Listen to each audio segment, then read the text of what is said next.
পরের পার্টটা হলো আমাদের সকল জীবজগতে তাহলে সেল ডিভিশন কি একই রকমের রয়েছে, একই ঘরানার সেল ডিভিশন হচ্ছে, সেই পার্টটা আমি এখন শেয়ার করব।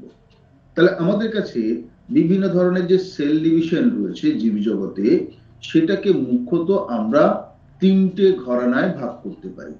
কি কি সেই তিনটে ঘরানা রয়েছে? তিনটে ঘরানা আমরা সংক্ষেপে জেনে নেব। সেটা হলো অ্যামাইটোসিস, এটা একটি প্রক্রিয়া।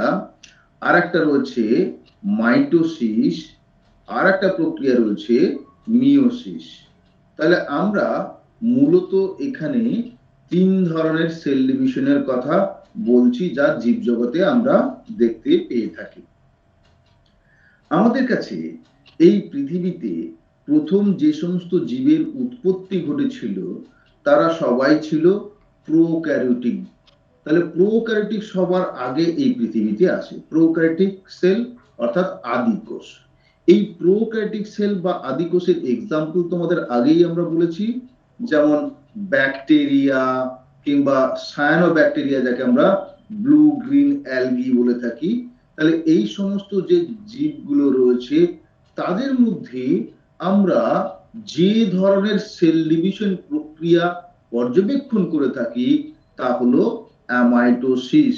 এই অ্যামাইটোসিস নামক যে প্রক্রিয়াটির কথা আমরা বলছি, এটি প্রাচীনতম জীবেদের মধ্যে আমরা দেখতে পাই।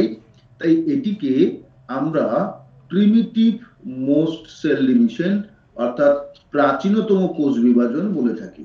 এইটা হলো আমাদের প্রিমিটিভ মোস্ট সেল ডিভিশন। তাহলে যদি তোমাদের প্রশ্ন করা হয় যে which one is the primitive most cell division, amitosis, mitosis, meiosis, none of this, যে অপশনই থাকুক না কেন তার মধ্যে থেকে তোমরা সঠিক উত্তরটি করবে, সেটা হলো অ্যামাইটোসিস। এই অ্যামাইটোসিস তাহলে কাদের মধ্যে দেখতে পাই আমরা? ব্যাকটেরিয়ার মধ্যে, ব্লু গ্রিন অ্যালগির মধ্যে।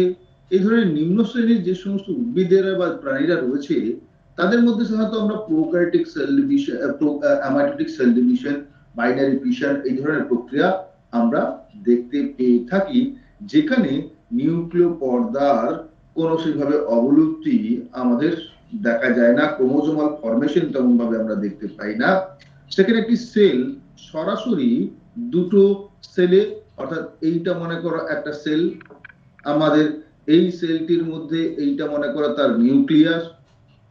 তাহলে সেলটি কি হয়, সময়ের সঙ্গে সঙ্গে তার মাঝামাঝি অংশে একটি সাইটোপ্লাজমীয় খাঁজ আমরা তৈরি হতে দেখি।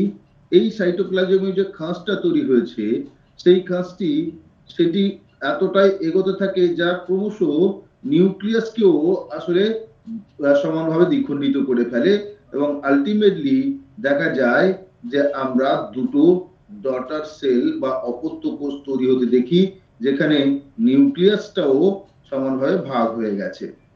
তাহলে এইভাবে যেন একটা কাদার তাল, মাঝখান থেকে আমরা চাপ দিয়েছি আর সেটা ক্রমশ ধীরে ধীরে দেখা যাচ্ছে দুটো কোষে পরিণত হয়েছে। তাহলে এখানে সেলের যে সাইটোপ্লাজম ছিল সেটাও দুটো ভাগে ভাগ হয়ে গেছে, আর যে নিউক্লিয়াস রয়েছে সেটাও দুটো ভাগে ভাগ হয়ে গেছে। তাহলে আমাদের কাছে এখানে এই সাইটোপ্লাজম বা সেল যাই বলি না কেন, সেটি সরাসরি দুটো কোষে বিভক্ত হয়েছে নিউক্লিয়াস সময়। সেই জন্য এই সেল ডিভিশনকে বলা হয়ে থাকে direct cellular division. Direct cellular division, তাহলে কোষের প্রত্যক্ষ বিভাজন, এটিকে আমরা বলি ডিরেক্ট সেলুলার ডিভিশন। তাহলে কোনটিকে ডিরেক্ট সেলুলার ডিভিশন বলে? এমন প্রশ্নের উত্তর আমরা বলবো স্যার অ্যামাইটোসিস। আবার উল্টো দিকে এই সেলুলার ডিভিশনের ক্ষেত্রে আমরা দেখতে পাচ্ছি যে নিউক্লিয়াসটাও সরাসরি দুটো ভাগে ভাগ হয়ে যাচ্ছে। তাই অনেকে এটিকে ডিরেক্ট নিউক্লিয়ার ডিভিশন, কারণ এখানে আমরা ক্রোমোজোম বা ক্রোমোজোমাল ফরমেশন এই ধরনের ঘটনা আমরা দেখতে পাচ্ছি না, সেই জন্য এটিকে আমরা ডিরেক্ট নিউক্লিয়ার ডিভিশন ও বলে থাকি। তাহলে ডিরেক্ট নিউক্লিয়ার ডিভিশন এটা আমাদের কাছে ডিরেক্ট নিউক্লিয়ার ডিভিশন। তাহলে কোনটিকে ডিরেক্ট নিউক্লিয়ার ডিভিশন বলে? তখনও কিন্তু উত্তরটা আমরা বলবো অ্যামাইটোসিস। তাহলে এ গেল আমাদের অ্যামাইটোসিস সংক্রান্ত যে ধরনের প্রশ্নগুলো আমরা আমাদের প্রতিযোগিতামূলক পরীক্ষায় পেতে পারি তার একটি সংক্ষিপ্ত আলোচনা।